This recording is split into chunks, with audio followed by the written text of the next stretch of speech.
அம்மா, உள்ளுக்குள்ள எனக்கு அப்படியே எரிமலை குழம்பு மாதிரி கொதிச்சுக்கிட்டு இருக்குமா. நீங்க ரொம்ப பார்த்துட்டு சும்மா இருக்கீங்க. அவ என்ன பெரிய ஹீரோவா? கூப்பிட்டு என்னன்னு கேளுங்கம்மா. என்ன கேட்க சொல்ற? இந்த கம்பெனிக்கு ஓனர் நீயா நானாடான்னு இந்த டெண்டர் ஆர்டர் நமக்கு கிடைச்சதை எப்படிடா என்கிட்ட சொல்லாம நீ மறைக்கலான்னு நல்லா நாக்கு பிடுங்குற மாதிரி கேளுங்கம்மா. ஷோ, இந்த பாரு, அதை கேட்டா அவன் என்ன சொல்லுவான் தெரியுமா? என்னம்மா சொல்லுவான்? பாட்டி, இப்ப நீங்க மட்டும் முதலாளி இல்ல, நீங்களும் பார்ட்னரு, நானும் பார்ட்னரு, அப்பாவும் பார்ட்னரு. இந்த டெண்டருக்கு அப்ளை பண்ண விஷயத்த பார்ட்னருங்கிற முறையில முதல்ல நீங்க என்கிட்ட சொன்னீங்களான்னு அவன் கேட்பான். எல்லா விஷயத்தையும் முடிச்சிட்டு தானே என்கிட்ட சொன்னீங்க. டெண்டர்ல தோத்துட்டு ஏமாந்து போயிருக்கிற உங்களுக்கு சர்ப்ரைஸா இருக்கட்டும் தான் நான் சொல்லல. நீங்க பண்ணினது தப்பு இல்லைன்னா அப்ப நான் பண்ணினதும் தப்பு இல்லைன்னு கேட்பான். என்ன அமைதி ஆயிட்ட?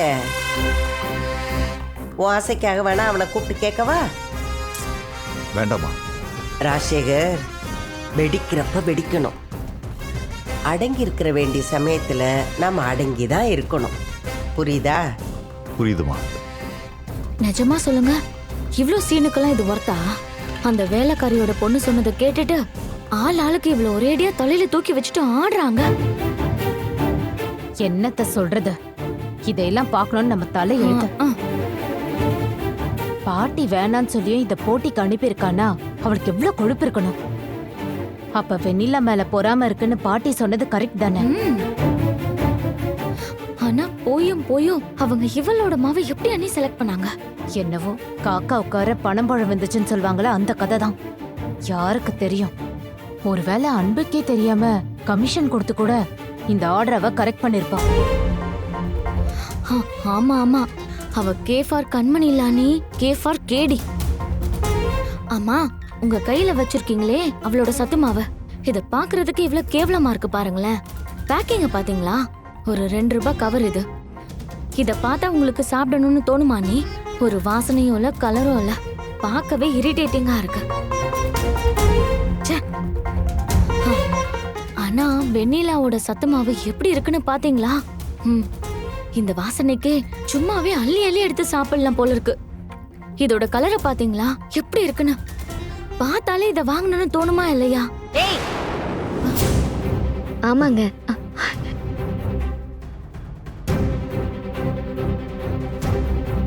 இப்ப என்ன? அவளை அன்பு பாராட்டினது உங்களுக்கு அவ்வளவு வயித்தெரிச்சலா இருக்கா?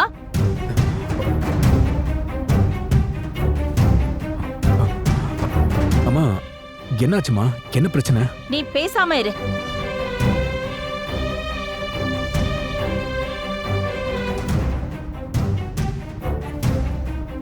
சும்மா ஏதோ குறை சொல்லணும்னே சொல்லிட்டு இருக்காதீங்க.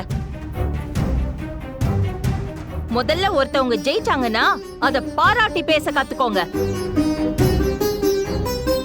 அப்படி பாராட்ட மனசு இல்லைன்னா வாய மூடிட்டு கம்மன் இருங்க.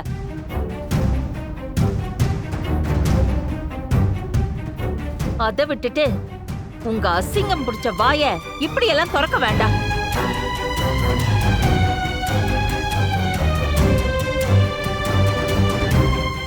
அடி தூள், பெரியமாக்குள்ள தூங்கிட்டு இருந்த சிங்கம் எழுந்திருச்சு. அப்படி போடு. இன்னையோட இவங்க 2 பேரோட ஆட்டமும் முடிவுக்கு வந்தா சரிதான். ஏய், அந்த 2ல ஒன்னும் பொண்டாட்டிடா, பேசாம இரு. சொல்லாதீங்க சித்தப்பா, அதை கேட்கறதுக்கு எனக்கு அசிங்கமா இருக்கு. இப்ப எதுக்குமா எல்லார் முன்னாடி என்ன அசிங்கப்படுத்துற? நான் உன்னை கேக்குறது உனக்கு அசிங்கமா இருக்கு, நீ பேசுனது உனக்கு அசிங்கமா இல்லல?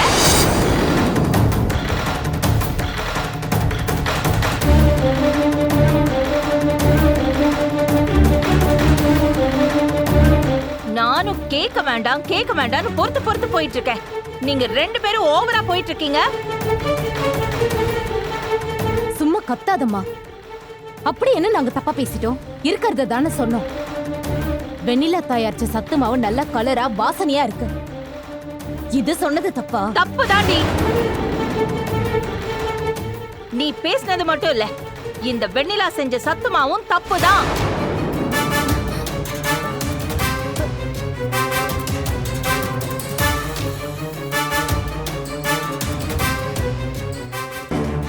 வெண்ணிலா செஞ்ச சத்து மாவு நல்ல கலரா இருக்கு, சூப்பரா இருக்குன்னு ரெண்டு பேரும் மாறி மாறி பெருமை பேசிக்கிறீங்களே, அந்த வாசனையும் கலரும் அதுல எப்படி வந்துச்சுன்னு தெரியுமா உங்களுக்கு?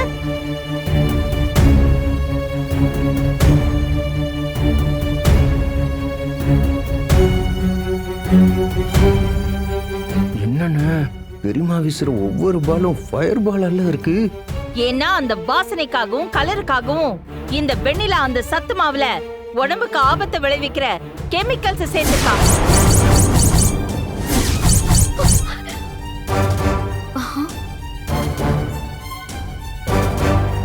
விளையாட்டு வீரர்கள் இதை தொடர்ந்து சாப்பிட்டாங்கன்னா அவங்க உடல் நிலையில பெரிய அளவுக்கு பாதிப்பு வரும்.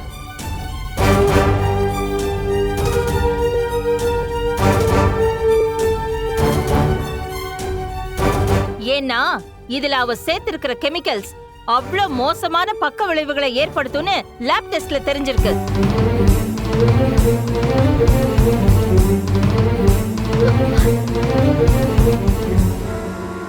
அதனாலதான் இவ அனுப்பின ப்ரொபோசல்ஸ் எல்லாமே கேன்சல் ஆயிருக்கு.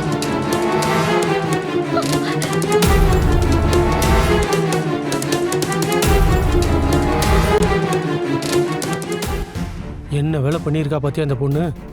இவளால நம்ம ஒட்டுமொத்த கம்பெனிக்கு கெட்டு பேர் வந்திருக்குமியா? ஐயோ, இதுக்கு பின்னாடி இவ்வளவு பெரிய கதை இருக்கா? நிமிஷத்துக்கு நிமிஷம் பெரியமா டென்ஷனை ஏத்திக்கிட்டே போறாங்க. டேய், டிஸ்டர்ப் பண்ணாதீங்க. கதையே இப்பதான் சூடு பிடிக்குது, பேசாம இருக்க.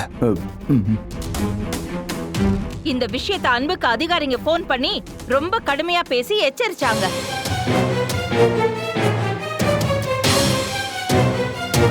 எவ்வளவு தைரியம் இருந்தா கவர்மெண்ட்டுக்கு கொடுக்கிற உணவு பொருளை இவ்வளவு அலட்சியமா பண்ணுவீங்க? விளையாட்டு வீரர்களோட உடல்நிலை உங்களுக்கு அவ்வளவு அசால்ட்டா போச்சான்னு ரொம்ப கோவமா திட்டிருக்காங்க.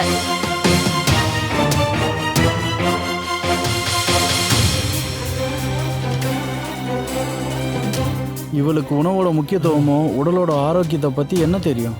ஒன்றும் தெரியாதவள திடீர்னு மேனேஜர் ஆக்குனாங்கல்ல, இந்த மாதிரி கம்பெனியை சிக்கலை மாட்டி விடுவான்னு எனக்கு அப்பவே தெரியும். அது மட்டும் இல்ல, இந்த தப்பான ப்ராடக்ட்டை கவர்மெண்ட்டுக்கு கொஞ்சம் கூட பயப்படாம மனசாட்சி இல்லாம அனுப்பியிருக்கீங்கன்னா நீங்க பண்ணிட்டு இருக்கிற கேட்டரிங் சர்வீஸோட லட்சணம் எப்படி இருக்கும்? உங்க கம்பெனியை சீல் பண்ண போறோம்னு சொல்லிருக்காங்க.